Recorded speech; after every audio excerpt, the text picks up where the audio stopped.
All right, hope everybody's doing well out there. So here we go. Sitting here looking at my invoice from my purchase of my 2024 Heritage Softail Classic.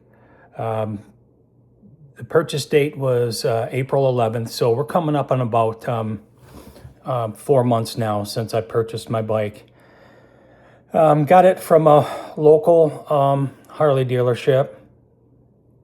It was a new 24 sitting on their floor. They wanted to get rid of it, so it was supposed to be a smoking hot deal. So is the honeymoon over? Now that the dust is settled, do I have buyer's remorse? Did I spend a little bit too much?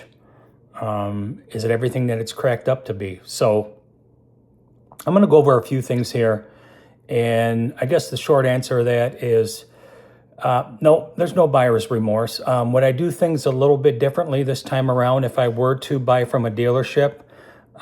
Yes, I would, and I'm going to share a few of those things right now. So number one, we went on a day. Weren't even planning on going and looking at a bike, so we were out shopping, my wife and my son. And I said, look, I'm looking at upsizing and upgrading my bike that I ride. I started out with a Royal Enfield Interceptor 650, which was a really fun bike. Pretty quick for a little 650cc bike, and I had some fun on that. So riding with some friends and doing some longer mileage rides. I wanted to get something that was a little bit bigger, had a little bit more power, and a little bit more comfortable for the longer ride. So long story short is we stopped in at this local Harley dealer, and they were having some big event going on, balloons and pizza and pop and music and, biking clubs meeting there, riding clubs, that being the point of where they would take off. So the atmosphere was, set up to, bring people in. So, I sat on a couple different bikes, checked out a, a 25 Road Glide, checked out a Street Glide, Road King, and then eventually settled on this Heritage Softail. So some things before you go into a dealer and you're going to buy new. If I had to do it all over again, would I buy brand new? No, probably not. And for the reason being is that there's a lot of fees and a lot of charges that add up quickly from buying from a dealer. And you don't realize it until, the euphoria wears off and the dust settles. And you end up seeing that, in my case, without the money that I put down in my trade-in, the out-the-door price was about $30,500. So it's kind of easy to get caught up into that. I am enjoying my bike. It is a manageable payment, very manageable payment. But I guess if somebody were to ask me if I had to do it all over again, I would not buy new from a dealer. The simple fact is that there's a lot of people out there, especially on Marketplace right now, that are selling essentially brand new bikes that went in there on a whim and bought them. And, maybe I did, somebody can make the argument for that. And they are selling them for, $3,000, $4,000, $5,000 less than what you would get it at a dealership. So just to give you an idea of the type of stuff that you're going to get hit with, first of all is if you're going to go in there, you ask your salesperson to see an itemized list of what the charges are in the final out-the-door price. So I had a pretty slick salesman. He was a nice guy, but you know what? He's doing his job, right? He's a salesman. So they're going to find out what you can afford or what you're comfortable with monthly, and they're going to get you real close to that payment. I wanted something for under $300 a month. I don't have any vehicle payments or anything like that. So this was, essentially, my recreation. This would be my recreation expense, and they'll get you there. Now, whether it's a 8-year loan, 10-year loan, and I've seen even as much as 12-year loans on motorcycles that are $30,000 or more, they're going to get you pretty darn close. So that's the one thing you got to watch out for. If I had to do it all over again, I would sit down with the guy and say, I want to know what the total out the door pricing is and give me an itemized list. So I'm going to give you some examples here of some things that you're going to get charged for.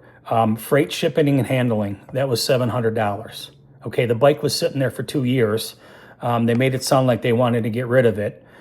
So is that, was there any wiggle room in that? Any negotiating room? I don't know. Assembly, prep, and ready. This one is kind of a hard pill to swallow because really, essentially, all they did was take this, the sold tag off the bike when I came up to get it. It didn't go back to the shop. It was pulled out front. That was $1,175. So in hindsight, I probably should have tried to negotiate that down. Accessories, I bought from the dealer at the dealership. I bought a black engine guard because at the time I felt like I wanted something like that right away. You can buy something like that on Marketplace or eBay for probably at least $100 cheaper, maybe even half the price. You're not going to get away from your sales tax, obviously. The sales tax on that was $1,400. Now, here's where, in hindsight, maybe you really think about it and whether you want to do this or not, was the extended service policy. So Harley Davidson, being that bike was new, it was a 24, but it was new. It had a 2-year unlimited mile factory warranty. Now, the quality and the craftsmanship on these bikes, there really hardly isn't anything wrong with them anymore, where it's going to be, a big expense in the first couple of years. At least I don't think so. Unless during the break-in period, you go crazy on the thing and you do something to the engine. So above and beyond the 2 years factory warranty, I purchased an additional 5 years for a total of 7 years. And I understand that this is transferable and you can recoup some of the money, but the question is debatable. Was it worth $2,700? And then I traded in my old bike, got just under $3,000 for that, and then I put some money down. So essentially, all of the with the sales tax and all of the add-ons, the balance that I financed was, just under $24,000 for, I don't know, 10 years or something like that. Took it out a little bit longer. So, I'm going to pay this off way sooner because I have money put aside, and I just don't like, long-term loans lingering out there. But I don't necessarily know if it's buyer's remorse, because I really enjoy the bike. I ride it a lot. In 4 months, I've got just about 1,700 miles on it. It's a way to get out, meet up with my brother, friends, go for a ride, grab some lunch, do a lot of country riding. The thing that I would say is, if you do go into one of these dealerships, there's going to be a lot of theatrics. There's going to be free T-shirts. There's going to be pop and chips and pizza for the kids and all this other stuff. When you sit down and you talk to your salesman, tell them you want to see an itemized, line item, itemized, final out-the-door price. Extended service policy? I don't think so. Assembly, prep, and getting the thing ready, $1,100. I don't know, for taking the tag off the thing. I don't know. So maybe, if anything, do a little bit better negotiating than I did. But just be aware. If you don't have a Facebook account, get on Facebook, look at Marketplace. There are a lot of 2024s out there. Case in point, I just saw a 2024 Street Glide. Really nice color, orange color. around the area. Had about 10 miles on the thing. The guy's got it listed for 21 grand. So, you know, that's a deal, right? The only thing you're going to pay is sales tax. You're not going to get any type of, excuse me, excuse me again. You're not going to get any type of shipping and handling. And, you know, that bike right there, if you buy it new from the dealership, tack on another 6-7 grand. I mean, that's just what it is. So, yeah, buy new if you want. It's up to you. I did.